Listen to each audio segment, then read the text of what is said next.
Check 1, 2. Hello. Good morning. And let's see who's here. Sorry I'm late. I had to find a pencil. Hi, Josh.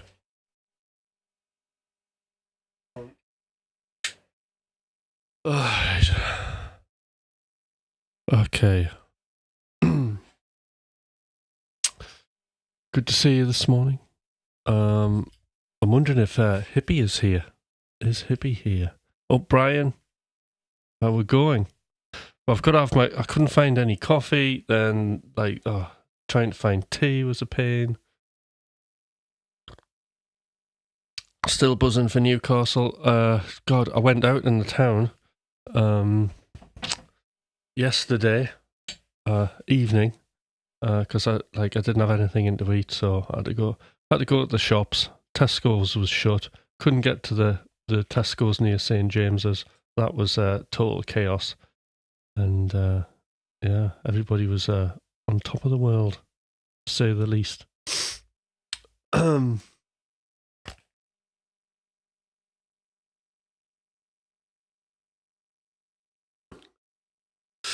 So, a bit of a coaching session. Now, the first thing we're going to do, all right, hi Stelly, is we're going to do some direct listening, okay? And in order to do this, what you're going to need is a pen and paper.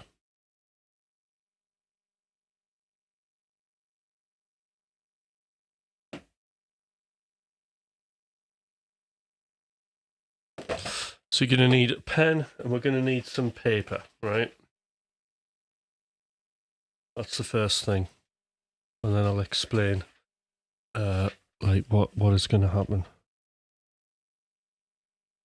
Right, now make a cup of tea. Make sure you have a pen and paper though, because we need to do something. And that's everybody get a pen and paper, because we're gonna do a direct listening.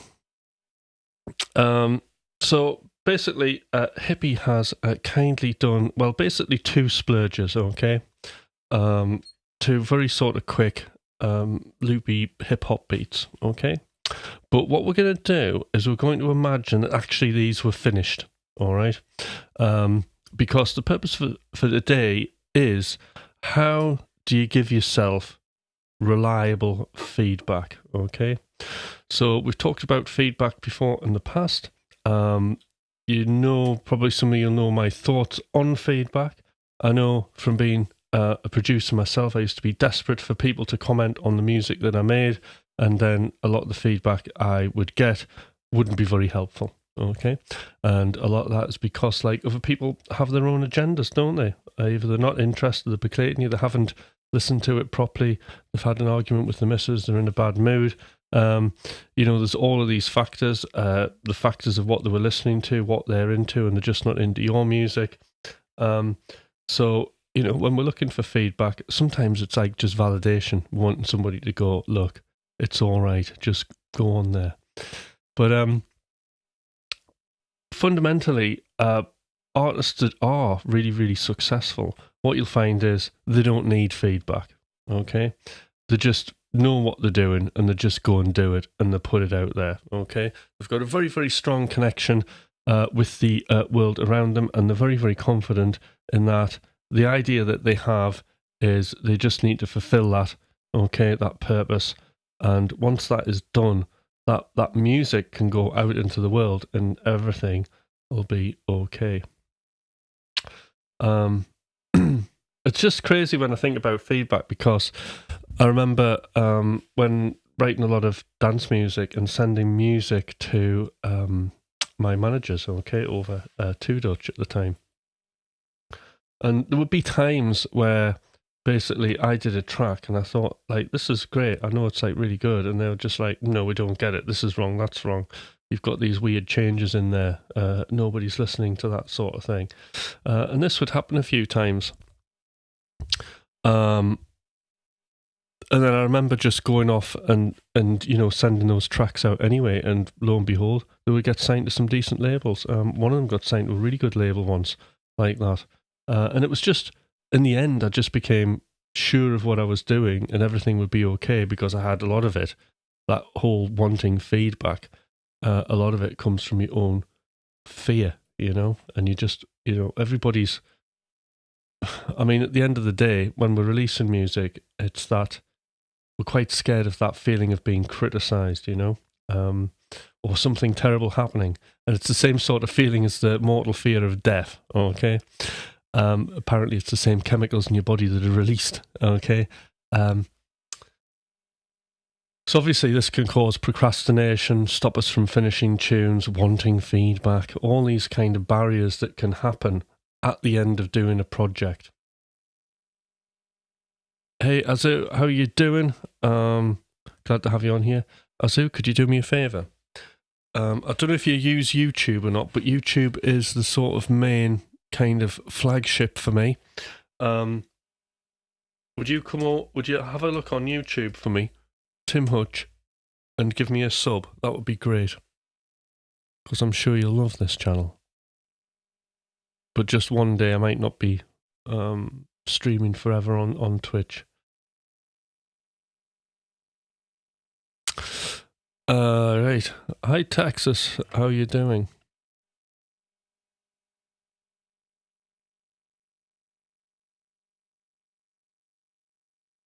Yeah. I see you on Twitch. Randy, how are you doing? Yeah, so anybody who's on here for this coaching feedback session, do subscribe and do give me a like, because I think this is going to be very, very interesting as we're going to do an exercise.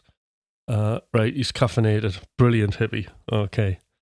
So as I say, Hippie's very kindly sent me a couple of tracks for us to listen to. These tracks, I must say, like, they aren't finished. They were just quick loops that he's done. But for the purpose of this exercise, we're going to imagine that they are finished, okay?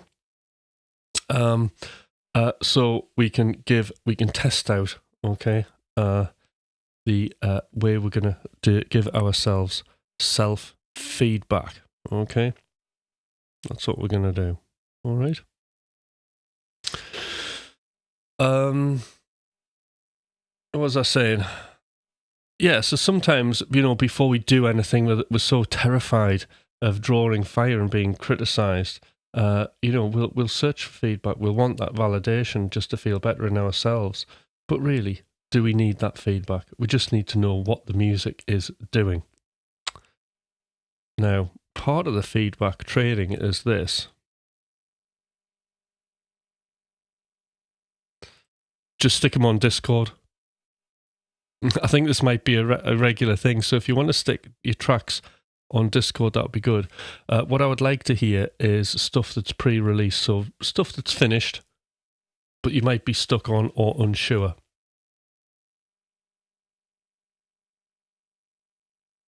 So you get them, send them on Discord, or you could just email me them. You can either send them like a DM on Discord, or there's the email.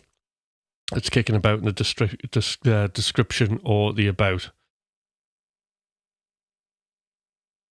He sent them in the Discord channel. Right. So the end of a project is a very sort of like interesting place to be, because I always distinctly remember my first sort of ever track that I finished when I first started getting coached. And new style, dance music. I knew deep down that actually the music was good. And eventually, after tweaking, all right, aimlessly, I decided that it would have to go, it would have to go. And I sent it off to a ton of labels, and 5 really good labels got back. I mean, I was so surprised. One of them being Two Dutch, and they soon offered a contract for the track. And I was very, very, very excited, but still procrastinating. It had to prompt me a couple of times to sign the contract, because of that fear. I was so unsure, and I was wanting feedback, and there wasn't really any reliable feedback around me, because everybody's, so different. We all have a different framework of reference to what we're listening to. I mean, at the minute, I used to do lots of dance music. I'd probably be a terrible judge of it at the minute, because I've been listening to tons of Alan Holdsworth. My head is sort of in this fusion thing. and trying to pull that sort of into my guitar playing and then try and bury it in some sort of rock thing. That's what I'm thinking, and I just can't really judge a track the way it should be. So feedback's very, very difficult, very, very subjective. You just don't really know. So the best thing to do is to be sure in ourselves. That's what we need to do.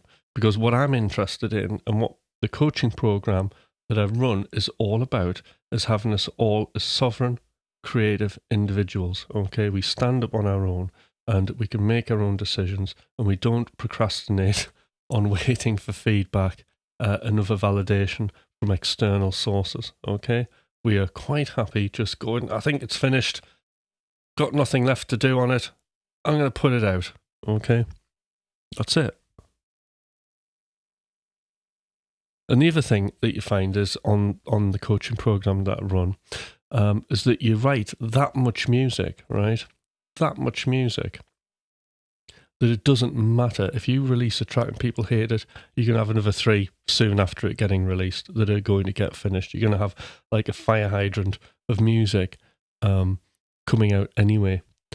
And the other thing you got to bear in mind is, like, how many artists do you know that have wrote a terrible album? It's just part of it. There's been plenty of rubbish albums that artists haven't been happy with or fans haven't been happy with. That's kind of part of the progression, I suppose.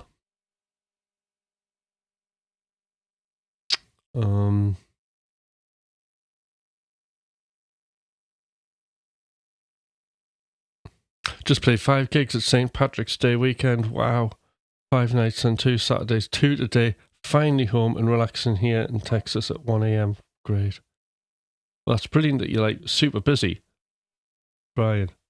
I'd like to see one of your gigs. Fear and excitement share a similar response. Yes, absolutely. So that's another really interesting thing, isn't it? Because, yeah, are you excited or are you fearful?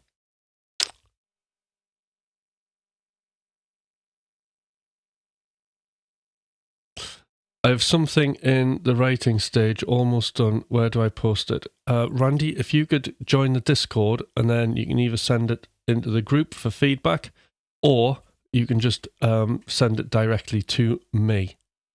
And then if you want to have one of these feedback sessions done on it, maybe that could be a thing. Yeah, or you can just email it direct. Texas. So if you want to send it to me direct,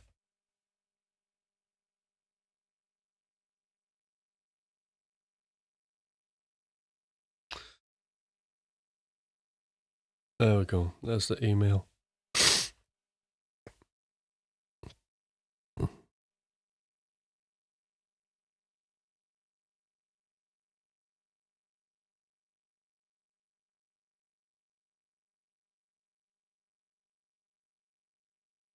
Yeah, so get on Discord. Cool, email works, great. So we've got it all covered. Discord's good, we can all listen. I've just downloaded your track and pulled it. Yeah, but Discord, yeah, you'll see what I mean. Yes, of course, everybody can listen. 5 gigs. Just saw some social media clips from the weekend and things sound so much better than I remember them sounding live. My perception seems heightened and fluctuations in my timing feel massive.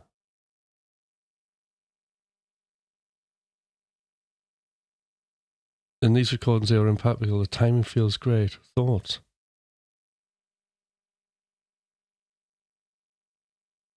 Is that my timing?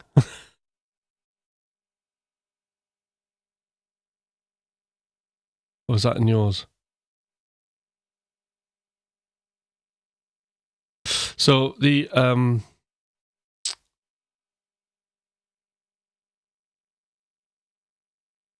few tracks remain on Glenn Finick's channel all made the banger list. Great.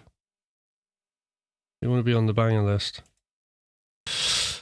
Around what stage of writing do you feel I can tap into the inner critic? You can tap into the inner critic, and when we say critic, Okay, I would say the editor, and then the editor becomes the connector. Okay. I'm not sure about the word critic. I know that's off the Walt Disney archetype, but essentially you can tap into the editor whenever you want. But my advice, right, is don't have the editor in the studio with you.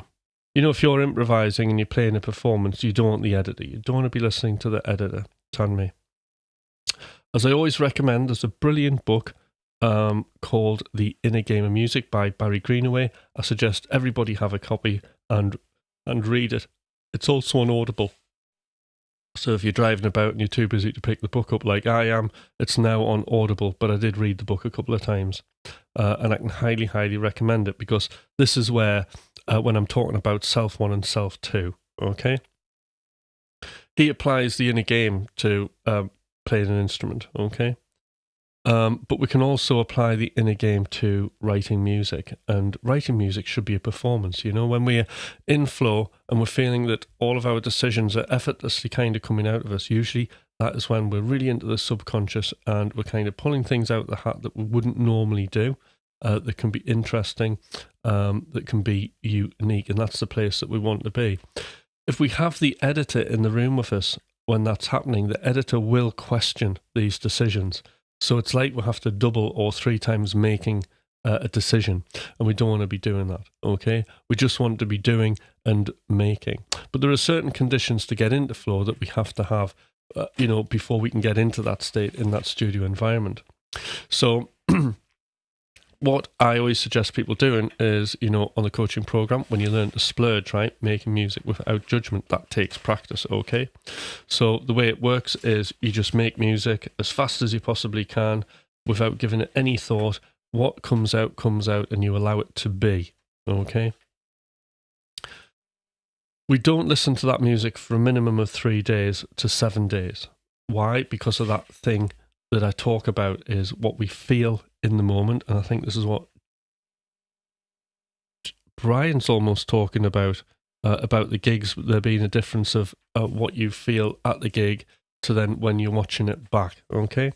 As that is our thoughts and feelings and perceptions, right, of what we're experiencing in the moment are very different later on when we view our work, okay? So often when we're playing, the editor can be there, and what can happen is we can start reviewing our performances. And that feeling of reviewing, that physical feeling, especially if something's not going very well, okay, can make us think that the actual music itself, there's something wrong with it when there isn't, okay? So this would be why probably Brian is really focusing on timing. Maybe there is a slight timing issue, but then he's feeling that, and there is a bit of a fight there. And then he's thinking, oh, right, this isn't a great performance. And then when you hear it back on social media, it's a lot tighter than what you thought. It's because there's that hyper focus. But with that hyper focus, the editor may be chirping on, thinking, oh, you need to do this, you need to do that, quite in time. And because of that sort of struggle that's going on, which we all have, that can lead us to think that the music isn't very good. Okay, so I always say there are 2 sets of sort of emotions, okay? There's the emotions being caused by the thoughts and feelings of the editor reviewing our performance in the moment. And then there's also the emotions of what the music is actually doing that's coming out the speakers. The only thing that's reliable is what's coming out the speakers. So what we have to do is, when we're in a session, we have to practice at all times to be able to separate the thoughts and feelings of review from actually what the music is happening in the music, Get this really bad in improvisation, you can just get so lost in your technique and beating yourself up whilst you're meant to be playing.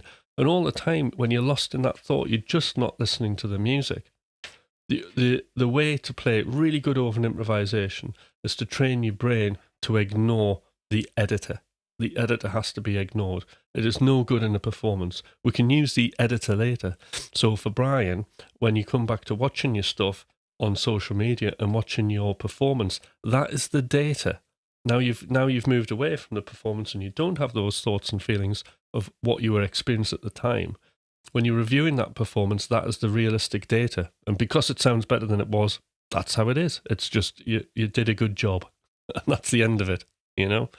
So it's really interesting. And the analogy that I like to tell everybody is that when we're trying to listen to the music and we're having the thoughts and feelings of review, okay, is that what's actually trying to happen there is we're trying to listen to our music, okay? If it was, or in other words, it's a bit like this, right? The music is orange juice, okay, and our thoughts and feelings are mouthwash. If we have the mouthwash, it's a lot harder to taste orange juice, okay? And that takes a bit of training, okay? But when you crack it, when you're aware of that, and you're all aware now, and you go away and practice that, and you're improvising, which is a great way to play it, or you're writing music, remember this, because you'll play a lot better. You'll play into the music. You ask yourself, and music becomes, for me, the older I get, the more spiritual it becomes, because I realise, right, how disempowered I am. You know, I don't make the music, right? The music's its own life form. This is the way that I see it. And this seems to be more and more the truth as I progress, okay? I don't design the music, okay? But I ask the music, what does the music want me to do? What is it asking me to do? And that way, we're on a journey of discovery. I'm finding what the music, and actually this kind of mentality I've come across in a lot of stuff Victor Wooten's wrote about, okay? We're serving the music. The music is this other thing that now exists. There's sounds coming out of a speaker. What are those sounds asking you to do? Not what do you want it to be? What does it want you to do? And that shift on its own is absolutely huge, because it does lots of things. You know, when you look at my template, things that I've done in response to that is, you know, I don't use, there are certain synths I use, right? Like, let me have a look.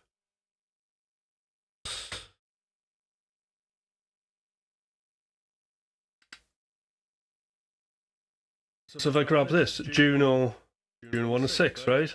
Juno 106. Why am I using that? Because it's got a bunch of sliders on it, and I actually have a preset, if it's loaded, hutch everything. What does that mean? That's telling me that you don't need to go preset surfing, right? That I can just flick about. I don't flick about, and what I can do is whatever sound that's on there, I ask myself, how do I make this sound work with the music that already exists? There's too much preset flicking about trying to find things. You know, if your guitar sound doesn't sound quite perfect and you come to the mix, you know, just tweak the sound that's there. Don't start looking for a preset. If the bass doesn't sound right, don't start looking for another preset. Just try and make that. Ask yourself, how does that bass want to fit the music? Is the bass too short? Is it too long? Is it too flabby? You know, what needs to happen to make that fit? And when you do that, that's when your music starts to sound really sort of naturally gelled, and you get that sound where it's really cohesive. Okay, from the ground up. And when you do all of this, right, mixing is easy, right? Because it's already going to sound good. It's already going to have like the edge and the attitude that you need.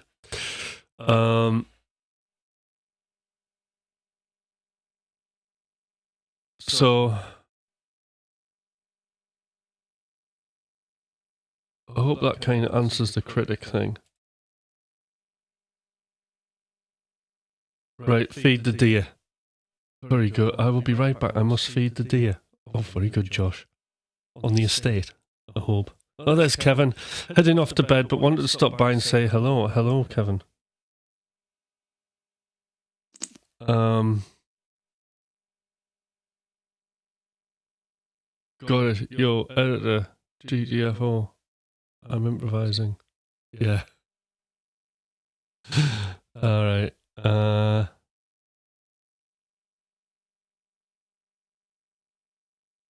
Audio's feedback echo.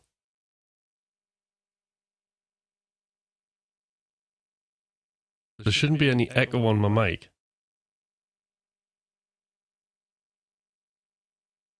Yes. It is. But it seems to be. how it's ended up. Right. All right. I don't know, like, everything sounds absolutely fine here. I've got no idea.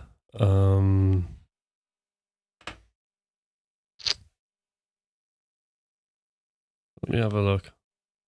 All right, yeah. Is that better?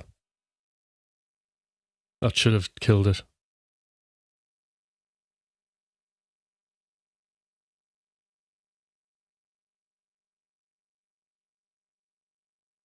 In fact, that must be it, because I had the system audio was unmuted for some reason. Audio's fine, right? Okay, brilliant. So, right, okay. Cup of coffee, and we're going to start. So, obviously, we've got one of Hippie's tracks here, well, two of them actually, and one of the problems we're going to have, or at least, and Hippie will be experiencing this much more than we are, is probably the judgmental thinking. Okay, now when you're listening back to your music, it's very, very difficult to be not judgmental about it. So how do we do that? How do we get rid of that judgmental thinking? Well, it's not fully it's not totally impossible. Okay, there are ways to do it, and one way to do this is through what is called direct listening, and this comes from the psychology theories about direct experience. Okay. And what we're trying to do is experience directly what is in front of us whilst trying to ignore the other random thoughts and feelings that we have. So it's a bit like, you know, when you're going to do a gig and you're going to play it, you're coming up to that really difficult, tricky solo and your head will suddenly go, now you're going to mess it up unless you do this, that and the other.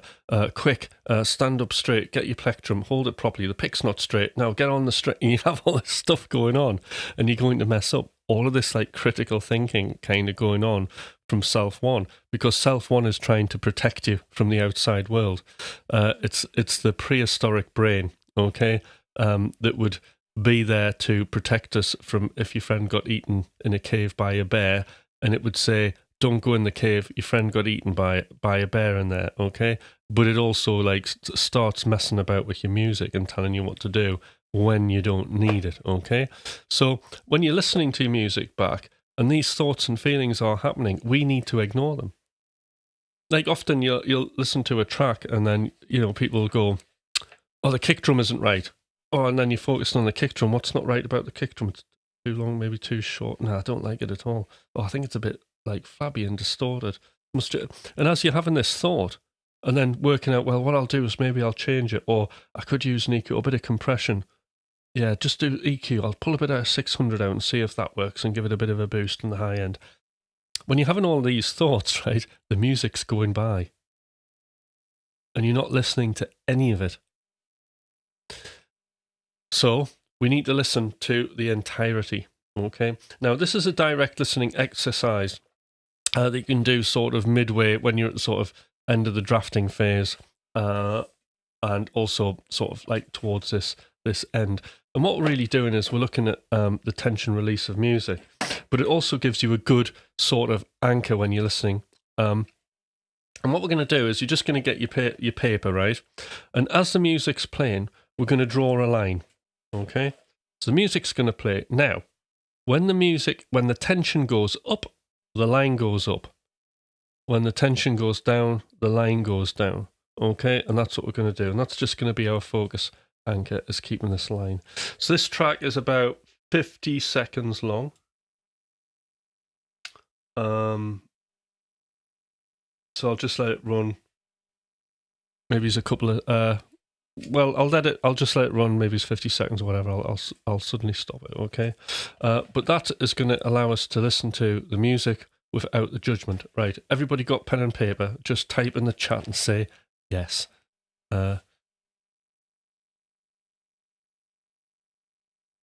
if you haven't, either don't say anything or just line say yes, so I can proceed.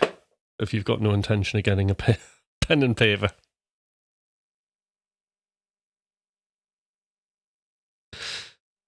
All right. Right, pen and paper, ready. Okay, good.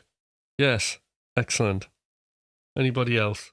And anybody new on here, subscribe to the channel, like, thumbs up. And then we're off.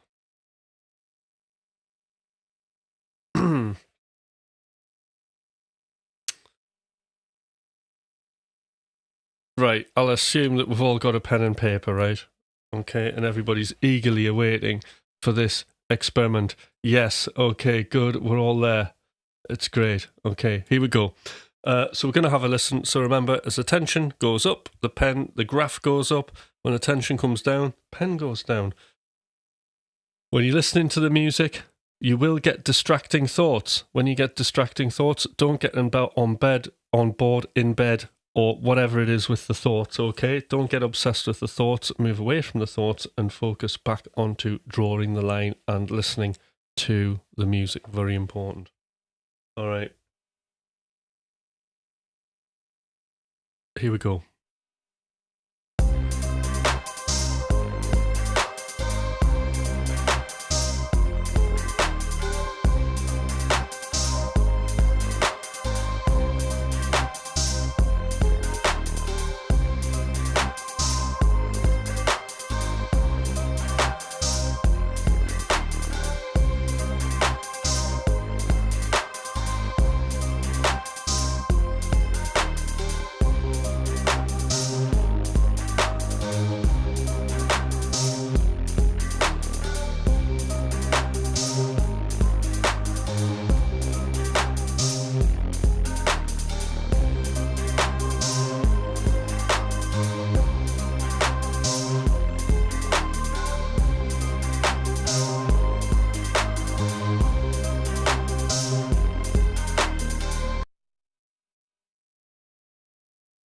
Okay.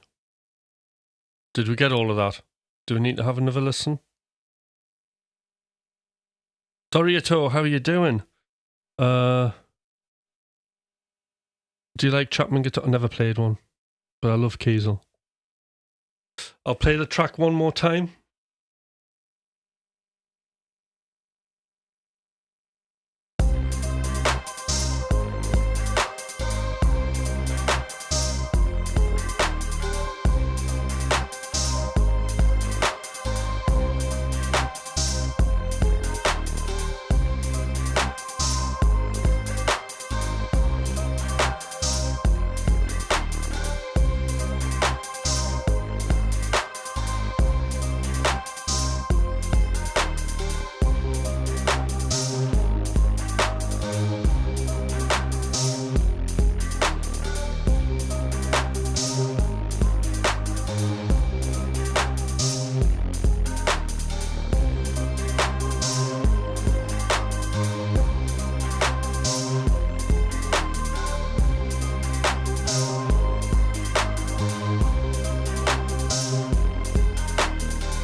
Okay.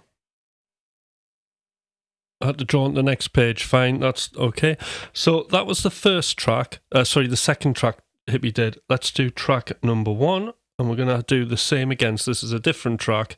So we're going to do fresh piece of paper, or if you can fit on the same page, great. Okay, and then we'll pick one of these to have a chat about.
Okay, so we should have a line for that one.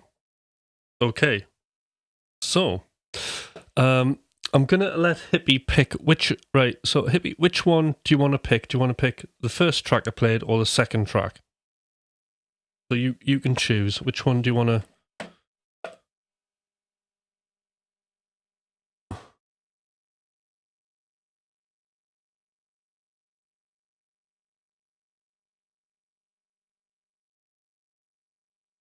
Second track. So that's the one I've just played now, yeah? Okay.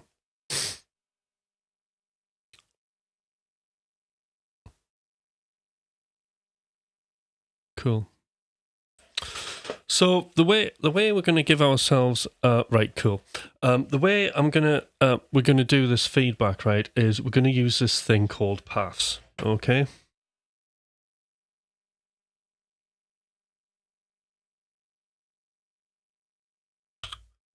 What paths is purpose, arc,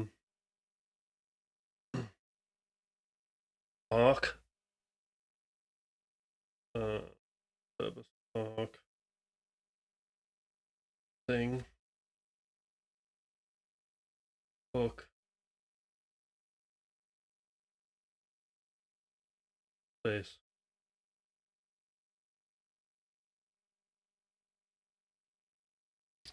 Okay. So this is the way I was coached to do this, right? So paths. Purpose is the central thing. So if you could imagine, I should have a whiteboard really for this. But the way to think of this, right, is have purpose, and then basically what happens is arc, thing, space, hooks.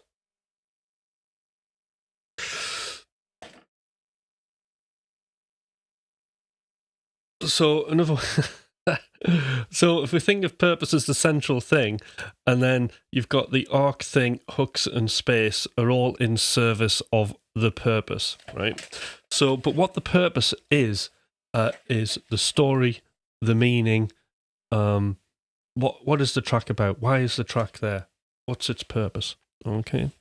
So one thing that's really interesting about purpose. So just in case Hippie's going, oh no, I just made it. I didn't really have like a purpose. But actually a purpose is emerging here because Tanmay mentioned GTA. Okay. So maybe GTA 4 vibes. Okay. So very simply, the purpose could be, if it was a story, just a one-line chapter, okay, of what this could possibly be about, okay? It could be, the purpose could be just, thinking of it like as a very functional verse, chorus sort of thing. You could think of it like that. If you didn't have like a purpose that was a narrative. The purpose could be as what is the feeling, what is the emotion. These are all purposes, and everything else is in service for that. Now, a great way to give yourself feedback that's actually meaningful, that's going to allow you to work on your track in a very constructive, meaningful way that will move it forward without ruining it, is kind of doing this, right? So, I'm just wondering, those of you who've heard that track, can you just put in the chat what you think the purpose is? So I need somebody to say something. Hippie, what about you? I know Tanmay's mentioned GTA 4 vibes, but what could that scene be? What would the scene of a movie be for this? What could it possibly be? Or what is the emotion? So if we can do that.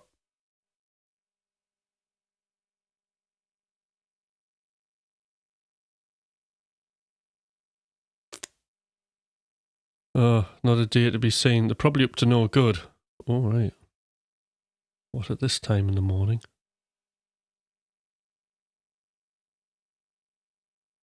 So what could the purpose be? Does anybody want to put a one-liner in the chat? Tanmay? Just do as I say. What could the purpose be? I want to know what people are thinking. I want to know what Hippie thinks the purpose is.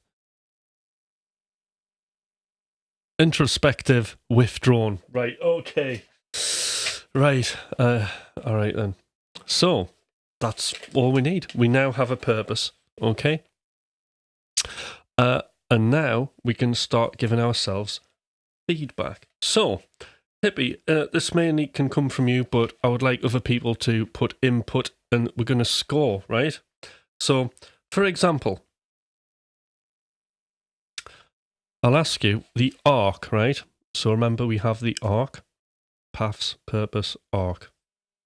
The arc being the structure of the track. And be honest, okay, because we know this isn't finished, right? How well of a score of 1 to 10, or 0 to 10, does the, well, no, 1 to 10 we'll say, on 1 to 1 to 10, how well does the arc serve the purpose?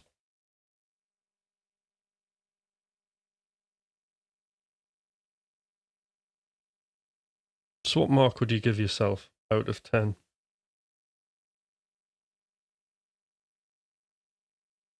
You give a 6.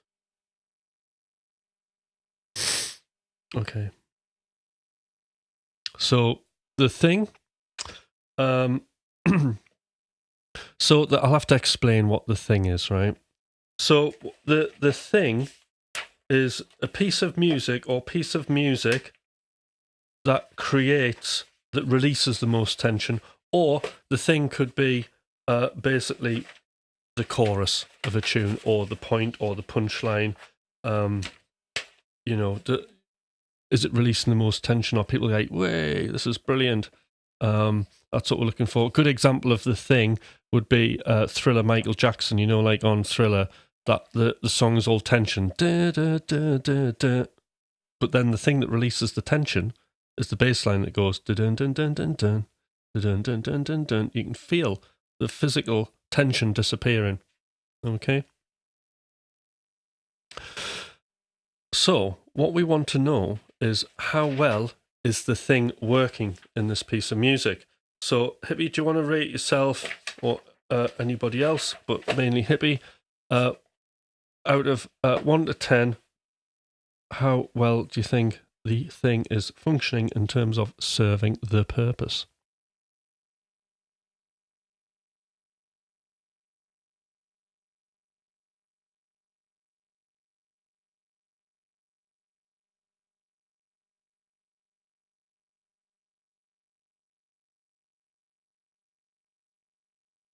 You just all right. So the other thing is just guess. 7. Okay. So hooks. How many marks would you give yourself for hooks? How hooky is that piece of music in terms of little bits of ear candy coming in and out, keeping the listener engaged with a tune? How hooky, on a scale of 1 to 10, is your piece of music?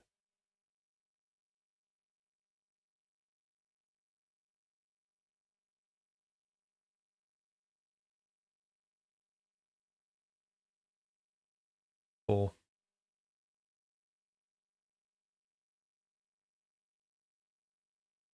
And then finally, space.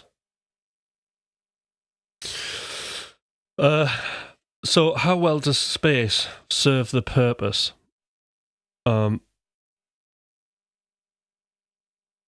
It's repetitive so far. Okay. So how well does the space serve the music? Now, just to clarify what space is, yes, it could be reverb, and it could be delays, and it could be all of those kind of things. But how well does this piece of music, is it, because what we don't want to do is we don't want to have the listener feeling like they're sitting in front of a computer, okay, listening to a piece of music that's coming out of a machine.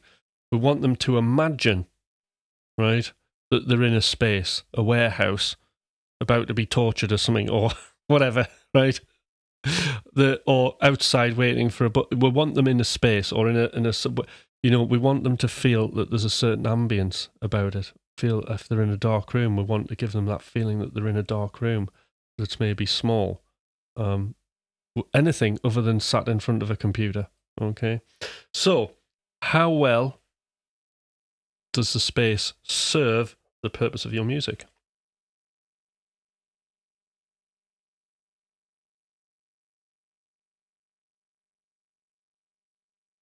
And that's scored 1 to 10.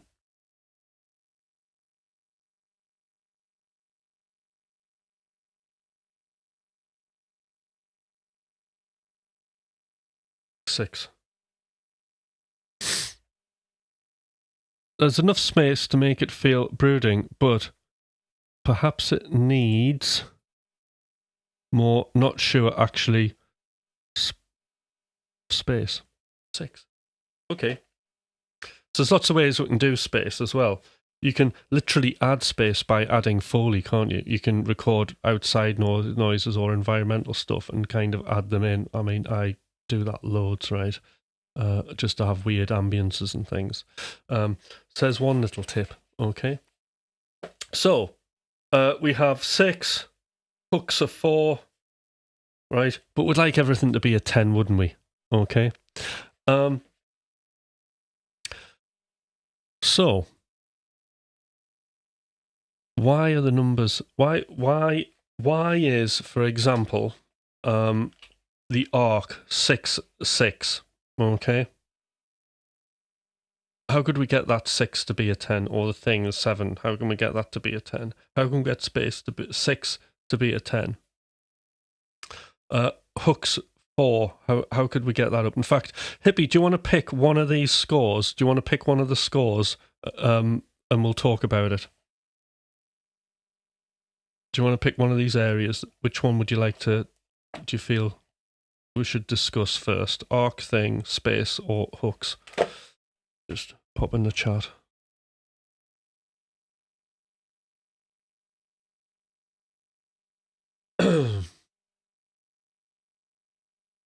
I'd be interested to hear other people's scores. Okay.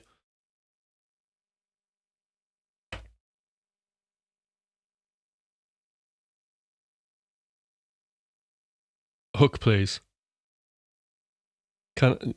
No, you can't phone a friend. The whole point is we're throwing the phone out into the bin. We're not phoning anybody. We're going to stand up. Let's discuss arc and hook. Okay. So, we'll start with arc then. Now, there's one way that we can solve problems, okay? And that is we locate what the problem is, all right? And at what point does the arc not work, Hippie? That's what we need to do. So if you can imagine your music, whenever we're having a problem, at what point does the arc stop serving the purpose? And what we've got to do is, once we locate that area, the process in doing this is we need to describe what is going on, okay? And the way we can do this is you just build up a mental picture, a mental sort of model, as I would like to think of it, about what is happening at the point of that music where it may not be working or the arc's not serving the purpose, right? Okay. So you describe what all the instruments are doing. So if it was a dance track, what we don't do is a description, okay? What we don't do is start kind of jumping into like solutions for the problem. We just simply want a description. So we've got a kick drum, for example. We've got the snare on the, it's a half time. We've got the hi-hats kind of going along, doing whatever. So we describe the kind of area where the problem is so we can kind of see that, because all of this we do without sitting in front of the computer, okay? We're purely using our memory and our ears to do this, okay? Not looking at the dots and starting to move things about straight away. We're thinking about the music. We're thinking like a listener, okay? We're thinking like the end user. Okay, so we describe what's kind of going on. Snare drums on the third beat, like a kick drum on whatever beats, 16th hi-hats, little arpeggio in the background, bass. So we make the description. And then what we try and do is, in fact, I tell you what, do you want to, yeah, so you just describe what's going on. That's the first thing.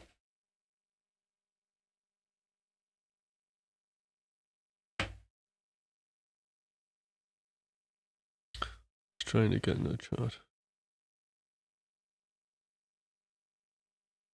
So it's 32 bars long, so 4 quarters. Second quarter should have more movement to separate from the first quarter. So, right, I knew this would happen, Hippie, but this is fine, right? So what you've done is a bit of a description, and then you've immediately jumped into an actual solving the problem.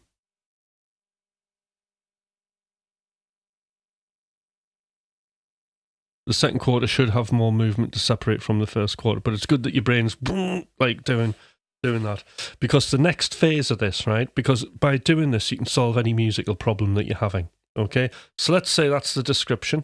Okay, but what I want you to do is now I want you to explain why that is a problem.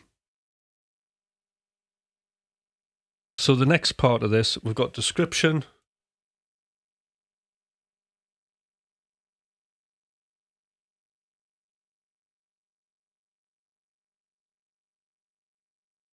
Probably spelt wrong. Then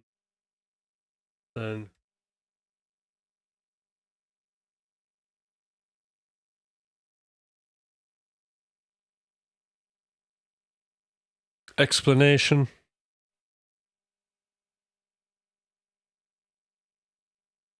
Well, we don't know. Only Hippie knows. But could it be, Tanmay? What do you think? Could it be the hi-hats? The other thing is right, when we're explaining something and why it's a problem, we need to be very accurate, okay? It needs to be, so to speak, hard to vary. So, for example, could it be the hi-hats, a question mark?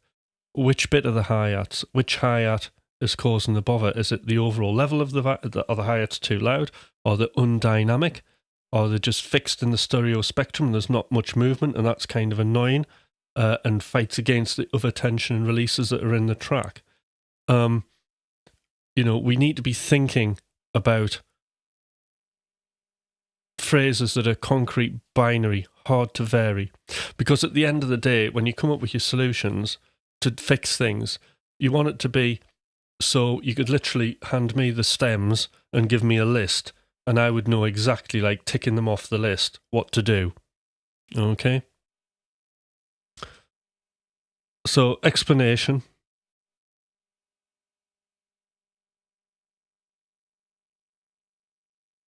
All right. Too much repetition will bore the listener, and yes, perhaps Tammy is correct. Less movement might have been better. Too much too soon, perhaps. Right. Okay.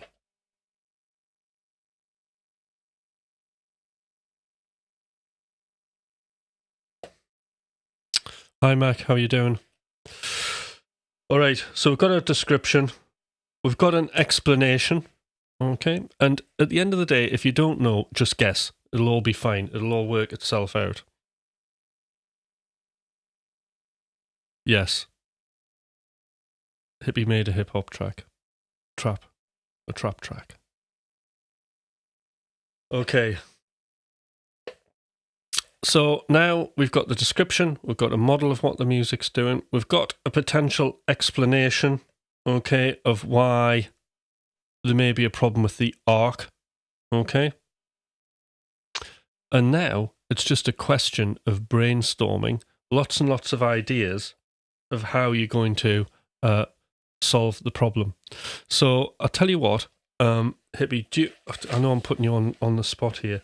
Do you want to just come up with 3 actions now of what you'll try out to solve the problem with the arc?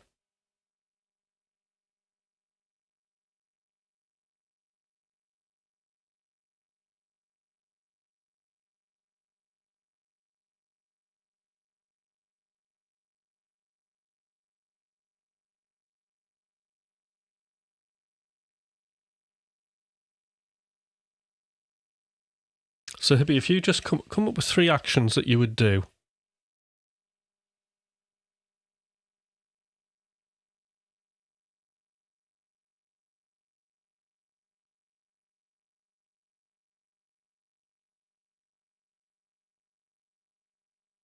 Again, we, right. 3 actions. Reduction of the overall sounds in the mix. Again, that's very sort of which sounds? All of the sounds. Right. Okay. So what you would have to do is, like, this is the thing, right? This is what everybody does. These are very sort of like, yes, I kind of know what you're saying, but you need to be accurate. Like when you sit down at your session, right? You want things that are absolutely pinpoint accurate on what you're going to do, and to the point where you can time the tasks. Right, so we're getting more accurate. Cool. Reduce the repetition of the keys. Now, for example, right, there could be, you know, I would probably put something like, say it was like an arpeggio going, I might go, right, I'm going to remove half of that riff. So it would just go, gap, gap, gap, yeah? So I might do something, an action like that, because when I come to do my session, you're going to do all of these jobs, right? You'll have 3 lists that are very, very like that, so we're getting more accurate. This is good.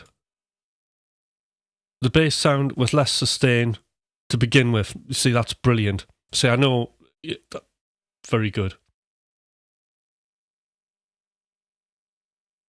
Make the hi-hats less frequently to begin with, so we could have more detail on what you're going to do with the hi-hats.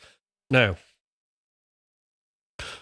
you now have pretty much 3 actions. You're getting the gist of like what I mean by concrete binary, Hippies, which is brilliant. And by the way, Hippie, thank you for doing this, because this is just brilliant. This is like one of the best, kind of most helpful lives ever, right? The fact that you kind of, and I want to do more of these with people. So now what you've got is you've got something very, very accurate that's about getting that arc from a 6 to a 10, right? 3 actions. Now, this is the process that we do in your session. You write your 3 actions, okay? You pick the first, out of those 3 actions, okay? Pick the one that's going to be basically least effort for you and maximum impact for the listener. And this is another skill that's like takes a bit of practice. So out of the 3 things that you've said there, what would have the most impact for the listener? But essentially what you're going to do is you're going to put them in order of least effort for you, maximum impact for the listener. Because also what we find is when you tackle the jobs that are least effort for you, maximum impact for the listener, the smaller stuff just doesn't matter. It becomes insignificant and will disappear, and you'll save yourself time on the work that you have to do.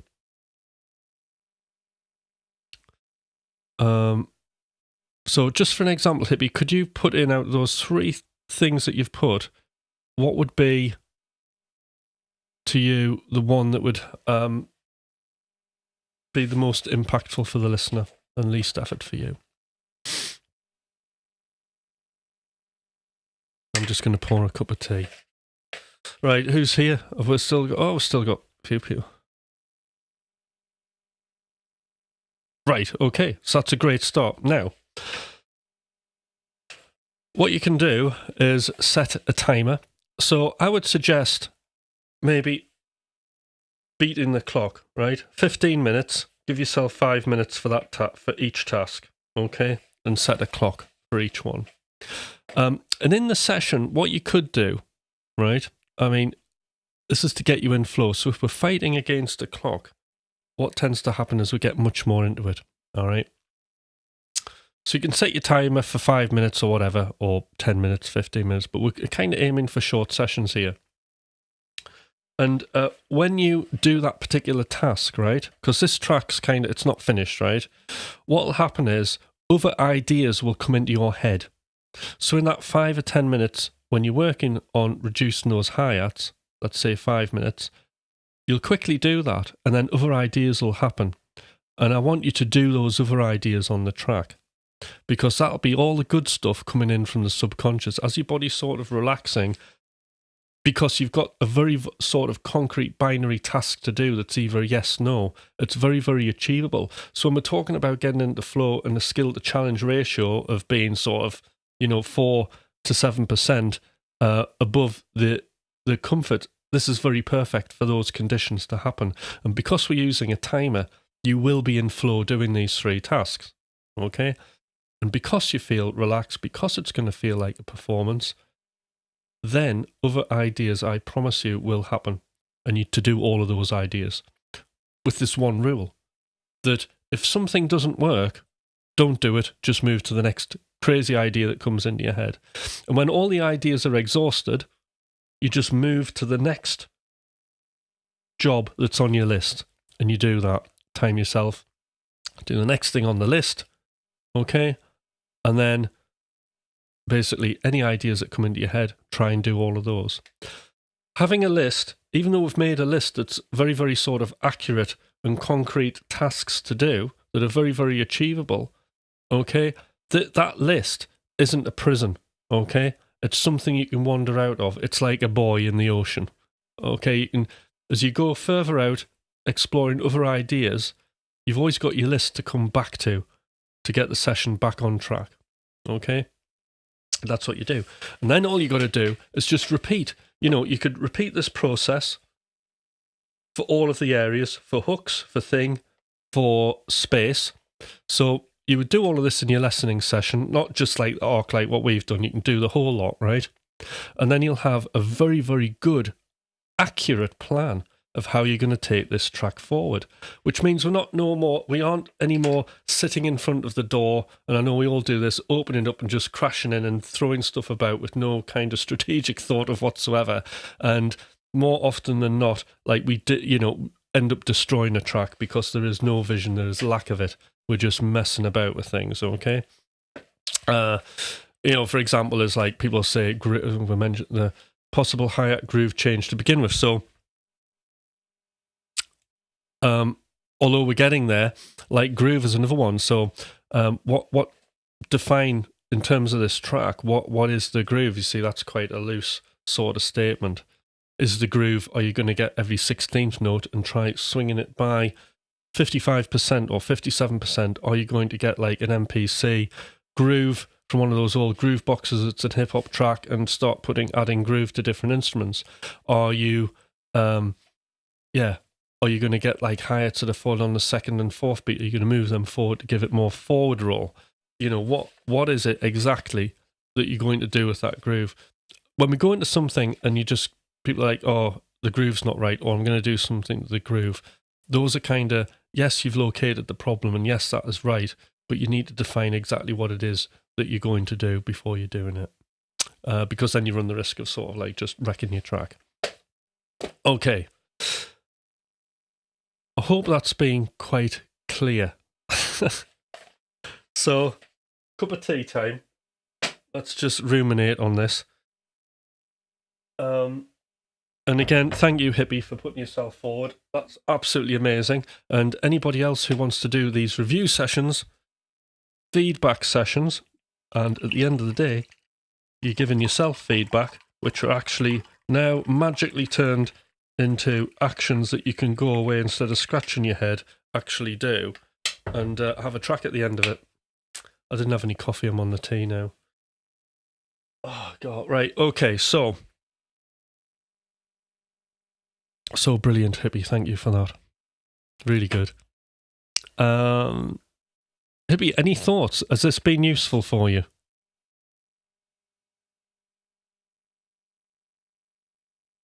Cool.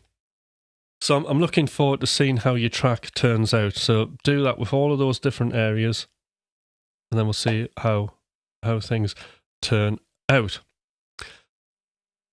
Right. Any questions, anybody?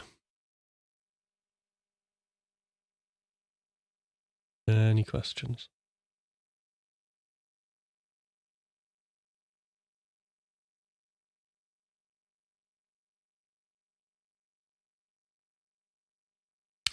So usually what will happen on a call with me is like the paths process. This is part of really the release.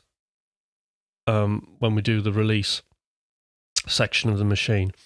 This is all, this is what we do in that session as we review our music. And then I get people to come up with their sort of final lists of what they're going to do to finish their music. But pretty much, once you've done all of those things on Paths Hippie, the track technically is done, and then you're down to the mix. And that's it, done. And if the music's good and it's hanging together well, you don't have to really totally get into the weeds. If something sounds good, it sounds good. You don't have to go into massive, like, ridiculous detail. High passing every sound that might have noise on it and things like that, because a lot of the time that adds to the vibe. So doing things like this, where we're always reflecting on the purpose, we're listening to the music like a listener. And at the end of the day, it's the end user that we are trying to get, as well, saying that for artists, we have to, we primarily focus on music that we want to do that interests us. But then we also want to be listening like a listener and avoid going down ridiculous rabbit holes where, we overmix things and destroy music. So this is a really, really helpful way that just keeps everything synchronized for maximum impact. I just jammed it and had a lot of ideas, but I have little technical vocabulary to explain my thoughts or what I could hear in my head. Right, Josh? Well, that's okay. Because at the end of the day, when we're talking about purpose, arc, hooks, thing, this isn't all. This is down to, you don't need a theoretical vocabulary. Josh, we're not talking in deep music theory terms here. It's your own description as well. You're giving your own feedback and you have your own terminology of what you think it is in the music, and, developing that theory. At the end of the day, that just happens by itself, and you have these aha moments, and then you realize what the terminology is. I mean, I did a lesson. It's really weird because, like, modes is the thing, isn't it? And you have a scale, and then you have your modes, which are a subset, and then we often get confused and think like modes are a scale, but they're not. They're a subset of a scale, aren't they? Modes of the major scale, modes of the minor scale. It's the same thing. And then you have sort of like, you'll hear me and Thomas say that, like, actually when we think of modes, we don't think of modes, we just think of like whatever the relative major or minor scale is, and that's how we work it. And it could be, we could be playing Lydian, we could be playing whatever, but we'll just think, oh well, say for example we're at E minor and we like C Lydian's happening, we'll just think, oh well, I'm playing E minor. But actually, like, modes is a classification of what that sound could be. That's what it is to me. So when you hear like Dorian, I know that it's a minor scale of a major 6, and it's a slightly happier, jazzier kind of feel, I think, like Greg Howe, Tom Quayle, that kind of thing. I don't... Phrygian, I'll think Spanish music, or I'll think Yingmi, or an associated artist, and that gives me the colour and the vibe. But essentially, from an A minor, I'm going to be playing E Phrygian, aren't I? I'll be playing A minor, but it's actually E Phrygian. So the actual, names that you have are just a way of being able to describe. It's just a one name to describe what it is, isn't it? That's it.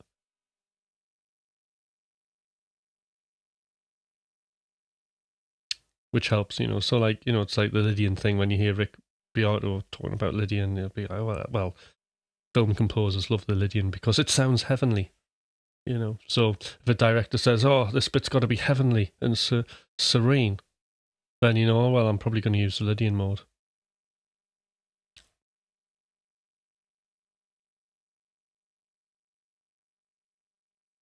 Yes, but it's like understanding how to talk but not write. But I can only write on there. That's okay. It doesn't matter how you get there. As long as you get there in your own way. It's what's coming out of the speakers that's important, isn't it?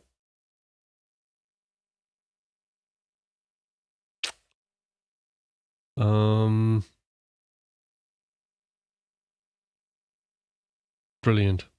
So I'm glad that's been helpful.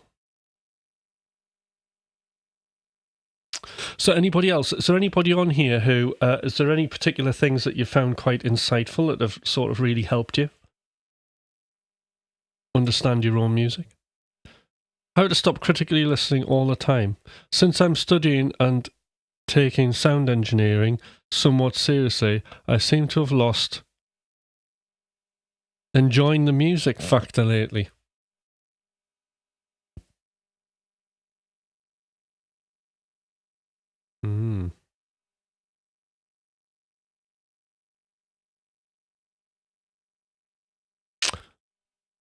Can you give me some more detail, Tanmi?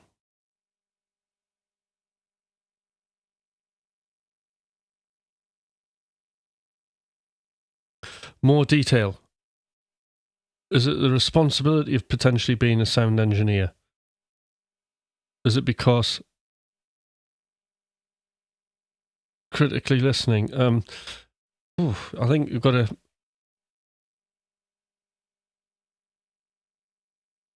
You need to chill, man. And there we go. And Sally's hit the nail on the head. You're not listening to the music anymore. You're listening to your own critical thoughts. It's like you're all self-one driven, Tanmay. You need to be listening to the music. You need to be thinking, listening like a listener. When you're engineering a piece of music, you know, what are, when you're listening to it for the first time, where could you improve the music? What needs to be done?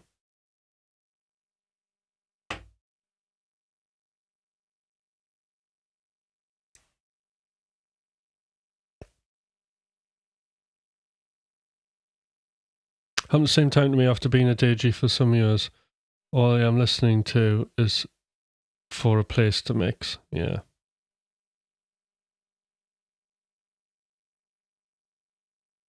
Do you have a list of tracks you're reviewing tonight? Maybe you would be interested in one of mine.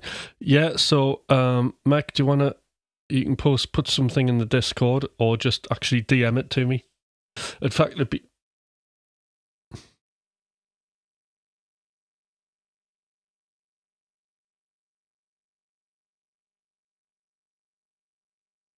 but you're the one doing the reviewing of your track.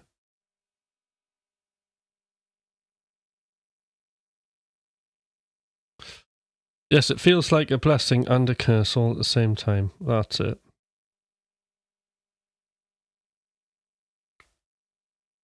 So this process for like engineering is really, really good. So you're listening to the music, you are working out exactly on an XY axis where the music has a problem, describing the problem, creating an explanation, and then you're coming up with a list of potential solutions. And then you can, you know, that's the editing, that's the critical stuff done. You can set a timer, and then you can start doing the actions that you've wrote down in your session. Any other ideas that come to mind, you can go do those. But it's like kind of having that direction, that concrete sort of list where you can tick things off.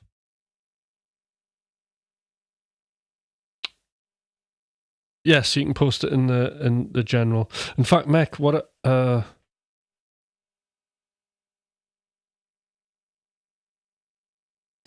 right, I think so. This is like more of an experiment.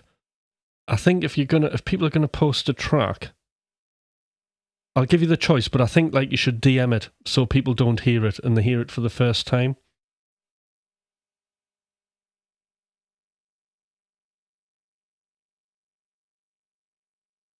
So I don't necessarily want people to hear it.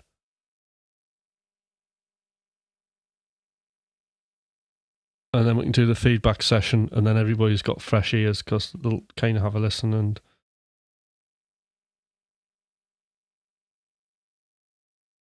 I'll leave that up to you.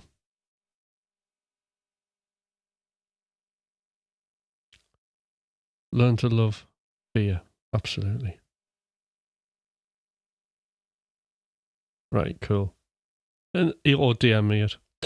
Very good. Okay. So that's been a great session. Right. Any questions, anybody? Come on. Any sort of insights they've got? What have you found useful for today?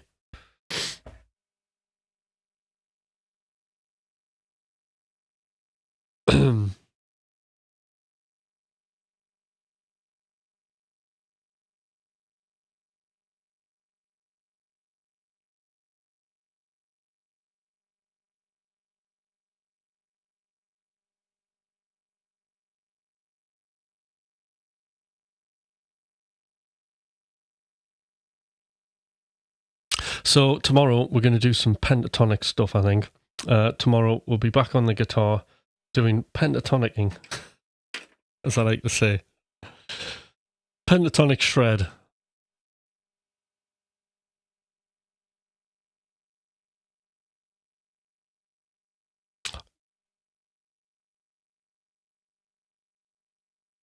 Right.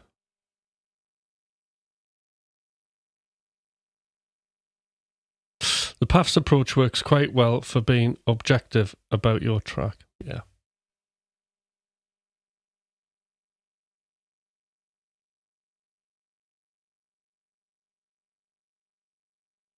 Okay. Be brave. Yeah, being brave, like listening back to music and not being... And listening, without judgment, that takes practice. It's better to follow a format like that with direction than not having a guide. I like it. Good part, you make less tracks but higher quality. So that's interesting. Right, well. What I would say, Stelly, is yes, that is part of it, or you release less tracks that are good, but quality, I know for a fact, comes from quantity. It's just, if you run a machine, then you need some way of cataloguing everything, sort of. As long as you've got some way of cataloguing things, every project, where they are in the creative process, then it works absolutely magic. And I've coached thousands of people, right, doing this. So, when I initially say, quantity, it's the initial writing phase. So we're writing a lot of music, like 10, 15 ideas, but you're only picking one of those ideas.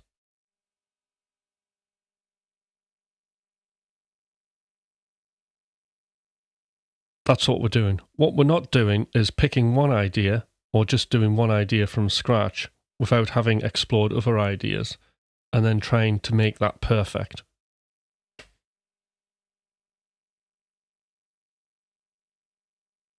More is more. Mm-hmm. But what I'll do is I'll take everybody through the machine, because like my machine, I'm going to be giving away my template at some point on the Patreon. So everybody will be able to have like their own template of this, and then you'll see. So again, I'll just end on this. There's the story about the ceramics lecturer in his class, right? And he says, right, he divides the class into two, and he asks one lot, probably heard this story before, to make as many pots as they possibly can. Okay? Just make whatever. And then he asks the other class, I want you to make the perfect pot.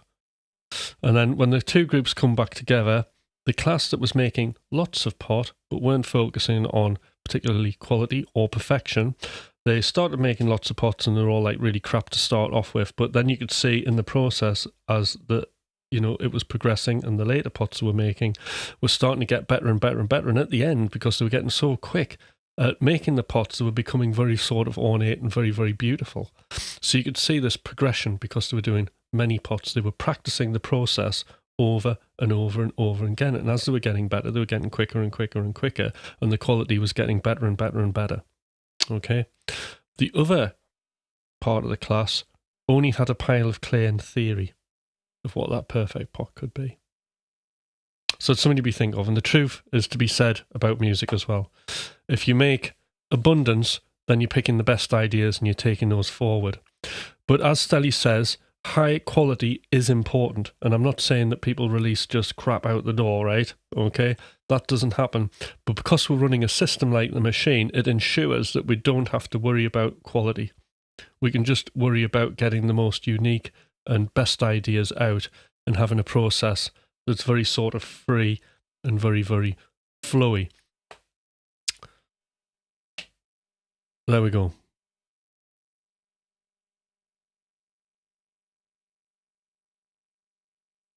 Cool.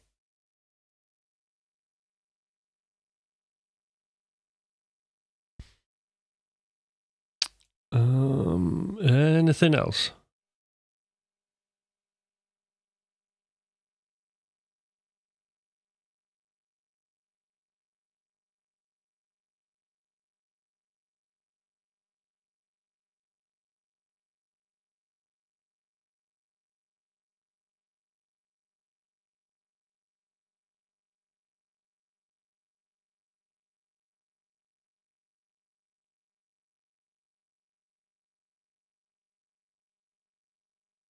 Yeah, so there was a Zoom meeting where, oh no, I think it was slightly different, but it's... Right, go for it. I have advice, if I may. Come on then. Cool.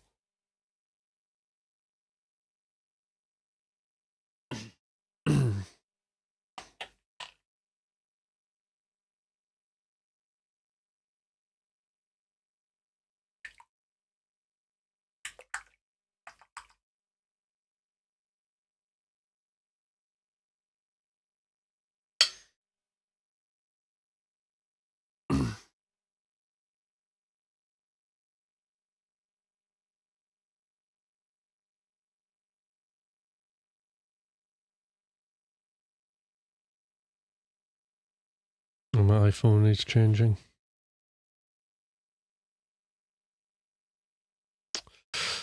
Be you, express yourself, the real you, and let the listener decide. That's absolutely brilliant. Absolutely. There is a little game I play, and we can do it on here, called Design to Discovery. And the sort of last phase, this ties in really nicely, Stelly, with that whole zones of experience model.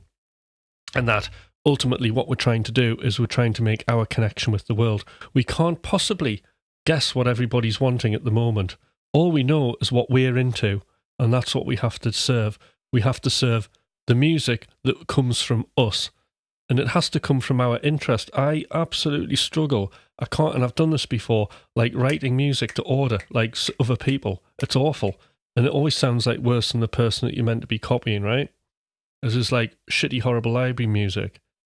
The one thing that's unique is ourselves, and we have to be interested in ourselves and reflect what we're feeling. And sure enough, when that music goes out into the world, other people it'll resonate with them, and they'll become like very, very loyal fans. So it doesn't matter. And again, that's something that you learn over making music. So it's very good advice, that being yourself. So you make music for yourself, not for others. And you'll hear this time and time again from other artists. It's like now when I'm playing guitar, I find it very, very difficult. Okay? And I hear this from a lot of top level players, to do like a really regimented practice routine of, you've got to do all your scales, you got to do this, it just doesn't work. You know, I have to be creative, I have to be free flowing, and I have to be able to express myself. And when I'm practicing, I'll be practicing something that I think allows me to be me. It makes me more vocal and more articulate in what I'm trying to play. And then those things I'm mad keen on doing, you know. So another thing, when you're making music, make what you're really into. If you're really interested into something, don't worry about what other people are thinking, and you have an idea and you think, oh, this would be really cool, but I don't think anybody would be interested in. Nonsense. Just do the idea and put it out there.